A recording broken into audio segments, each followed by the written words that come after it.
Evening. How many? Well, I think I can take 5 gallons. Going on to Dover. How far is it? About 30 miles. Mustn't have the tank too full. Taking the night ferry. That's right. Tomorrow morning I drive off the quay in France. Start your holiday early in the morning in another country and you get a feeling of, well, you know, of freedom. There's nothing like it. You can do with a bit better weather then.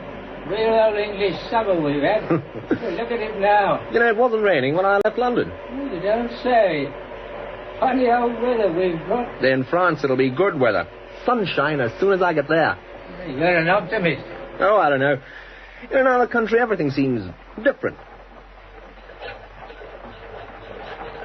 Anything else, sir? Oh, would you just check the oil and battery? Right you are.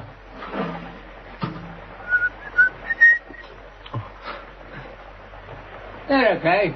No, thanks. That'll be £1 4 and twopence. Here you are. Look, keep the change. Thank you, sir. Hope it keeps fine for you. It will.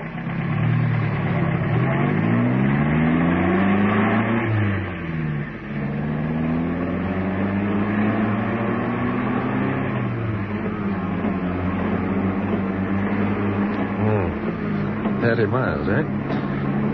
Let's have some music. Yet another government scandal. Damn, wrong station. A murder in Kent. Huh? An elderly woman, Mrs. Mary Ford, was found murdered earlier this evening in her house on the outskirts of the village of Oastley in Kent. She had been brutally attacked and beaten. The house had been ransacked. And Mrs. Ford was something of a recluse, and it is thought that she kept a considerable sum of money in the house. But the police are anxious to interview a man who they believe can help them in their inquiries. That's more like it.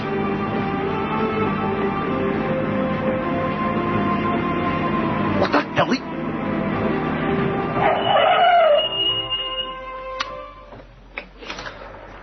What do you think you're doing, standing in the middle of the road like that? If I hadn't had my eyes open, you'd have been killed. Flashing a torch. Well, I didn't see it. I've had a breakdown. I didn't see your car. Well, it's down that little side road you've just passed. A good long way down. What's wrong with the car? I hate to say it, but I think the big end's gone. And for me, that's serious. Well, for anyone, I should think. Well, especially for me, old man. Look here, can you give me a lift? Oh. I'm getting soaked. There's a transport cafe a couple of miles down the road. If you could drop me off there, I can make a phone call. And there's an AA box a mile back. Haven't got my key, old man. All right, then get in. Many, many thanks. You're a real good Samaritan. Yeah.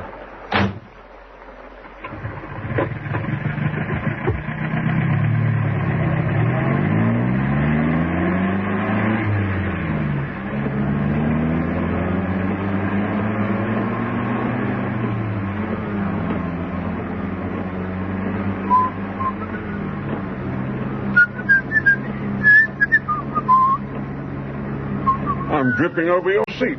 Sorry. It doesn't matter. Going far? To Dover. Then across to France. Driving off the quay in another country. That's a wonderful feeling. Yes, lucky chap. Lucky chap. Wish I was coming with you. You married? No, I'm not. Lucky man. Well, I don't really mean that, you know, but when I think of you single chaps, flat in London, time's your own, do what you like, go where you like, I feel envious sometimes. I didn't say I had a flat in London. And I work, too, even if I don't have a regular job. What's your line, then? I'm a writer, a freelance journalist. There you are. Freelance. Freedom. Oh, brother. Now, I said this breakdown was especially serious for me, and do you know why? Huh? I'm a commercial traveller. One of the knights of the road. And the old bus is my steed, as you might say. Without it, I'm lost. Point is, I must get to Folkestone tonight. I've got an appointment there first thing in the morning. If they can get my car going, well and good. But if not, I'm in trouble. Well, since you were going to Dover, you did say you were. Yes. Well, you won't mind dropping me off at Folkestone, will you? Be the most tremendous help, old man. And waiting 5 minutes at the cafe while I phone. Phone? About the car. Must do something about it, you know. Make the gesture anyway. Oh, all right. What line do you travel in? Woolens. All sorts of woolens. You've got no samples. I left my samples case in the car, old man. Didn't want to drag it about with me. And your overnight case, too. Yes, that's right. Used to travelling light, you know. Sleep where I lay my head. Shocking business, that murder. What murder? Haven't you heard? Local one. Only a few miles away. Ostley, was it? Old woman had her head bashed in. Nasty business from the sound of it. Well, they'll get the chap, though. Yeah, somebody saw him coming out of the house. Police are anxious to interview Joe Dotes. Yeah, we all know what that means, don't we? You seem to know a lot about it. Well, I'm interested, you see. Are you interested in murder? Well, not particularly. I am. And I'll tell you why. Murder is easy. What are you slowing down for? I just passed a sign up there, single line traffic, roads up. No, I see. Didn't notice it. Yeah, well, murder is easy, as I say.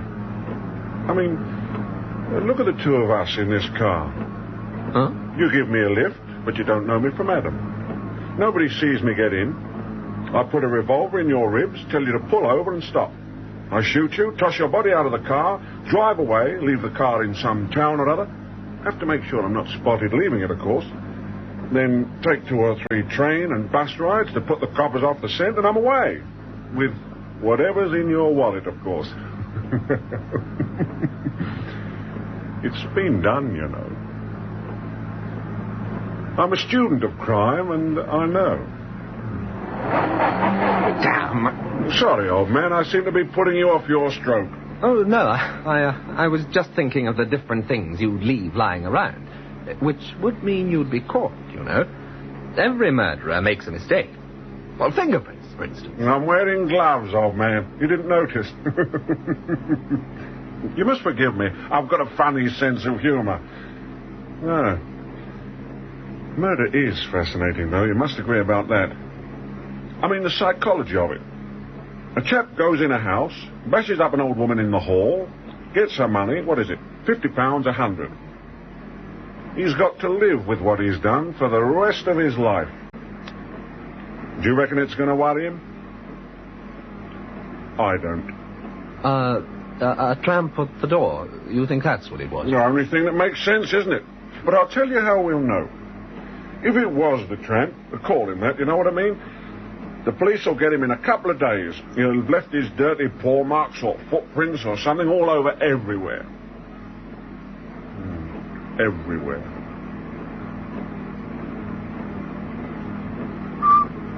But now, suppose the chap who did this job is a real artist in murder. Suppose he planned it all out in advance. Then you'll find the police are making further investigations, following up further clues provided by a one-armed farm labourer, that kind of thing. You ever read De Quincey? Murder as a Fine Art? No, I can't say I have. Yeah, it's got something, you know. Makes you shiver a little bit as you read it. Murder as an art is what interests me. Huh? And the really clever murderer, he just doesn't get caught. I don't see how you know. You're right, old man. How could I know? How could I know? The cafe's just coming up now. Joe's cafe. There on the left. That's it. Oh, yes, I see.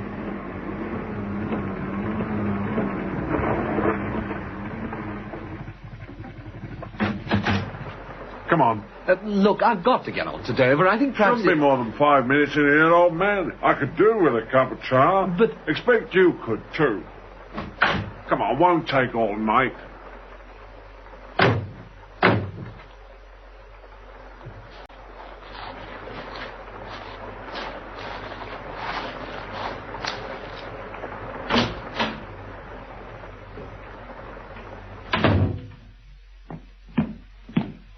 Evening, gents.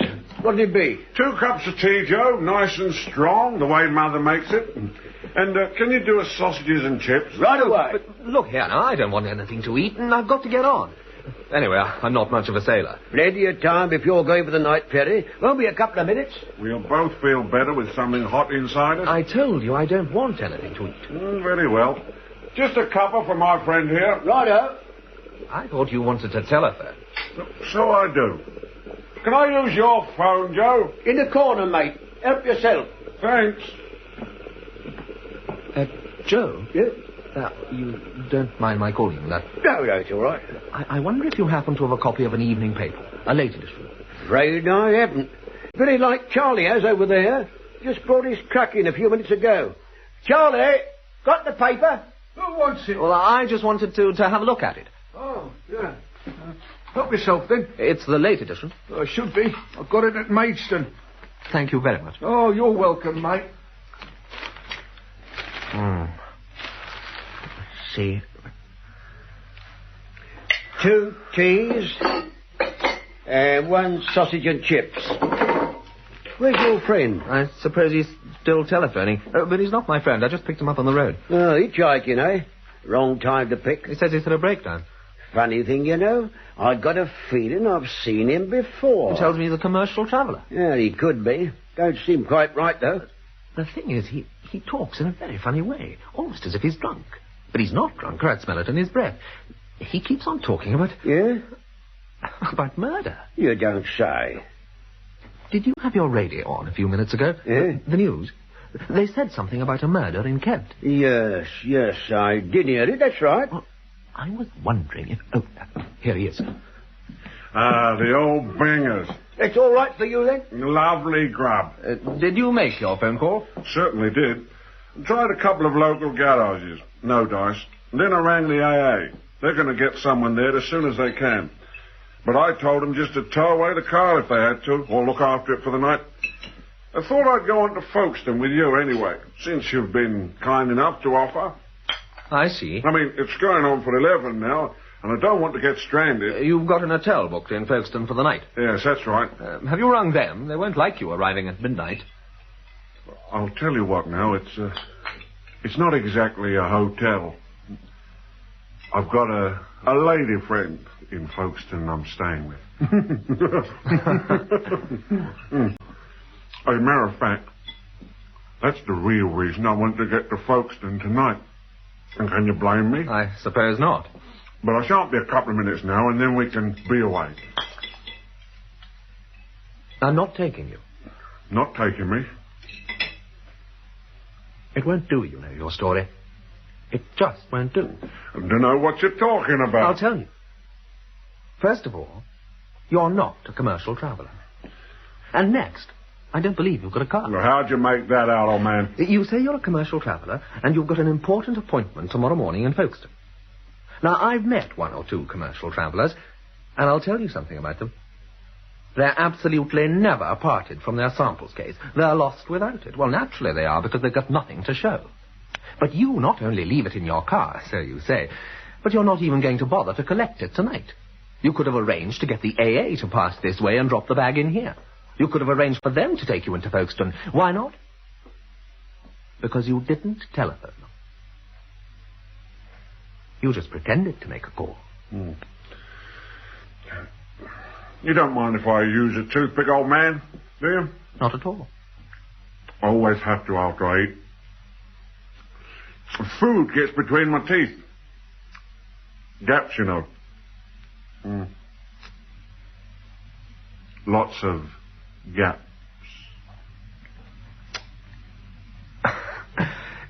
You don't really sound like a commercial traveller, you know. All that talk about being a knight of the road, it's not the way commercial travellers talk nowadays. I'll tell you what you do sound like. You sound like an actor, not a very good actor, playing the part of a commercial traveller. No wonder you're a writer.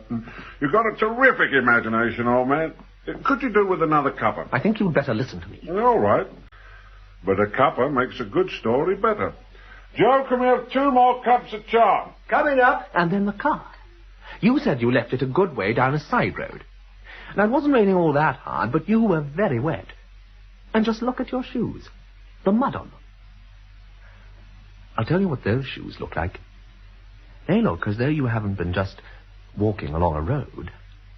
You've been walking, or maybe running, across fields. Sherlock Holmes.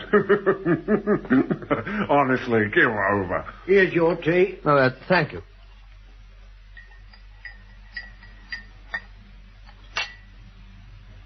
What's your car number? AKT 113. Make? Mitchell Ensign. Firm? Universal Woolens Limited. Have you got anything on you to show you what you say you are? Well, let's have a look, shall we? Yes, that's. Grocer's bill. Letter from one of my lady friends. I don't think I'll show you that, though. Might shock you. Odds and ends. No, I don't seem to have a card. I never carry my driving license about with me. Afraid I might lose it. A commercial traveller, and he hasn't got a card. Why, without a card, a commercial traveller doesn't exist. Look, I'm not a chap who takes offence easily, old man, but this is a bit beyond a joke. If you've got something to say, some reason why you won't give me a lift into Folkestone, come straight out and say it. What's the point of all this? Right. Oastleigh, where that old woman was murdered, is only a few miles from where I picked you up. You tell me this cock and bull story about being a commercial traveller. You talk about murder, and you do it in a very queer way. What does that add up to? Not much to But go. I haven't finished the adding up yet. There's still the biggest item to come. I'll be getting off then, Joe. See ya. See ya. What item? The murder. Poor old Mrs. Ford. How did you know about it? I read it in the paper. Oh, no, my friend. Here's the final edition. Charlie, who's just gone out, bought it at Maidstone. I've looked at it. Carefully. There's nothing about the murder. How could there be when it didn't happen until about 7 o'clock? I heard it on the 10 o'clock news, happened to switch on the car radio, but how did you hear it? Same way as you. I was in the pub and they had the radio on. I don't believe you. I picked you up, only a couple of minutes after I'd heard it. And another thing. They didn't say anything on the news about her being killed in the hall. The hall. Didn't they? Not a word.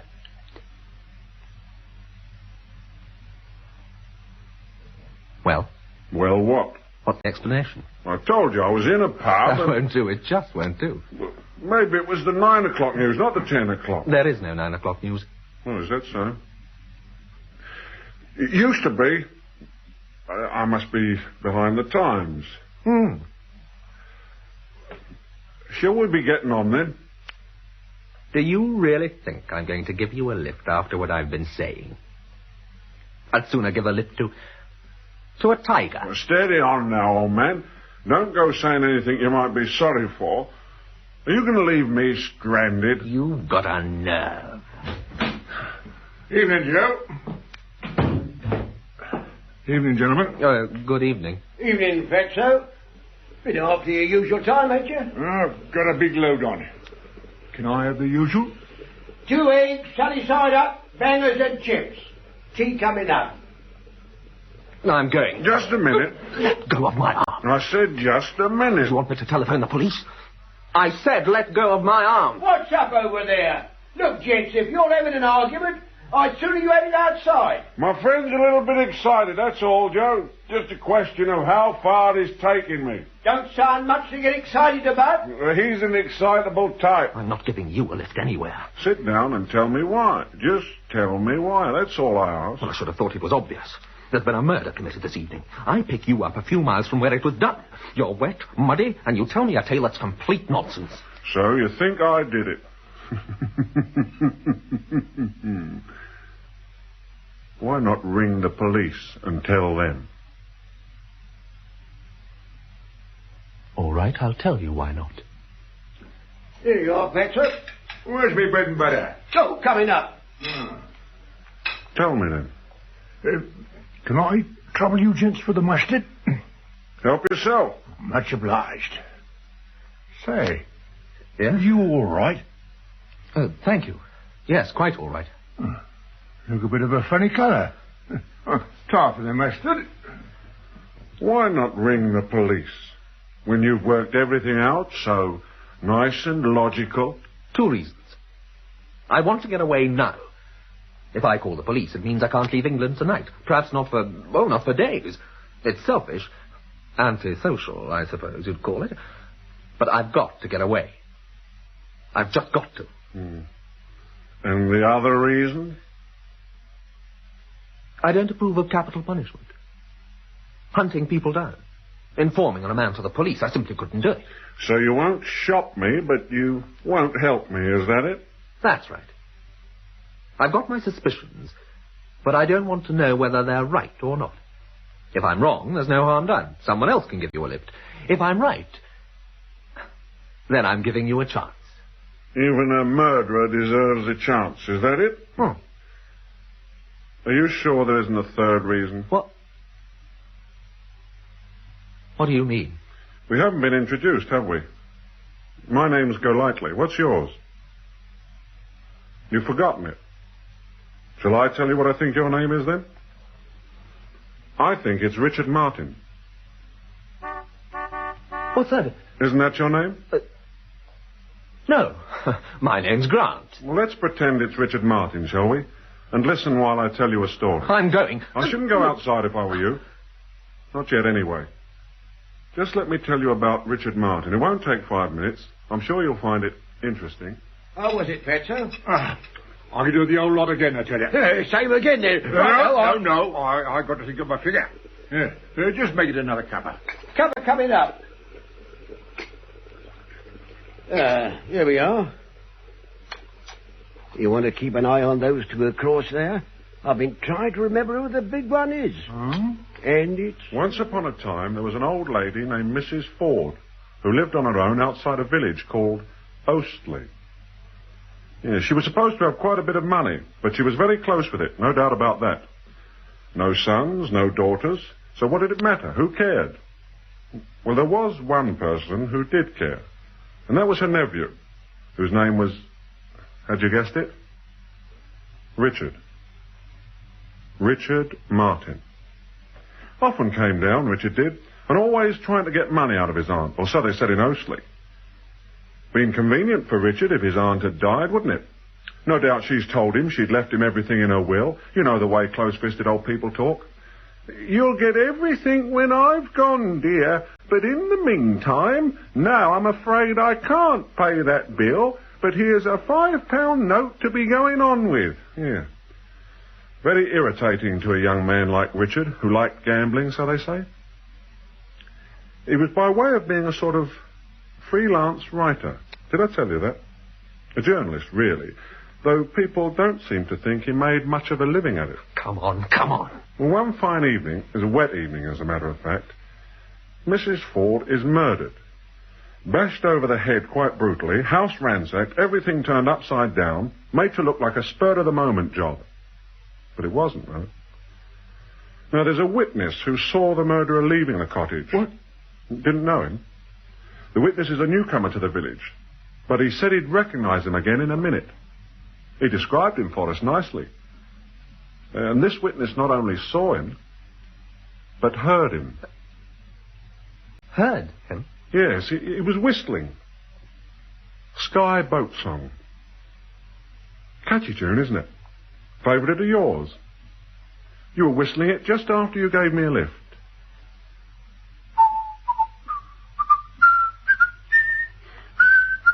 Shut up! Out of tune, am I? Sorry. You said... described him... for us. You're a detective? Detective Sergeant Golightly, local CID, at your service. But I don't come in the story yet. I'm coming to me. What we think happened is this. Richard came down hoping to touch the old lady for a bit of money. Got wild when she didn't stump it, had a row and killed her in, well, the heat of the moment, you might call it. Then he tried to fix things to look as if it had been done by a stranger. Then he haired off back to London and decided to take a trip abroad, which was a bit silly, come to think of it. He'd far better have stayed put. We found out his plans when he rang his flat. The young man he shares it with told us that Richard had decided to go on a holiday abroad quite suddenly. No. He was taking the car, going down to Dover. We knew the car number, so Detective Sergeant Golightly, poor mug, is detailed off to stand in the road and stop it. He got very wet. We had other people on other roads Richard might have taken doing the same thing. You've got nothing against me. You made a slip, you know. You said Mrs. Ford was killed around 7 o'clock. So she was. But that wasn't in the radio news item. Let me go. I'm going. Darling, Sergeant, what's up? Now then, Joey, I don't want no trouble. They're waiting out there for you. Don't try to stop me. I've got a gun. Don't be a fool. Let go. Come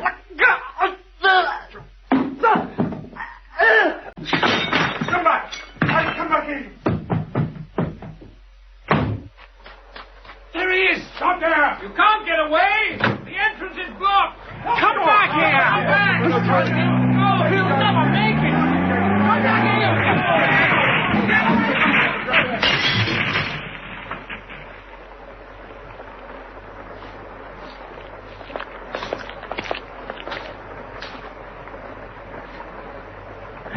He's bought it all right. Fatso, look at that bit of glass. Right through the neck. Golightly? Yes, sir? It was Martin, all right, was it? Yes, sir. He made a slip, mentioned the time she was killed, but there were only the two of us, and of course he'd have denied it. I'd have tackled him in the car, but I thought he might have a gun, that's why I phoned. You did right. What made him run? I told him there was a witness who'd seen him leave the house, heard him whistling that song. You remember, one of the villagers said he was fond of it. There was no witness. No, sir. But he didn't know that. And he was fond of whistling. Whistled in the car. I don't like it myself. Bad habit. Can get you into a lot of trouble.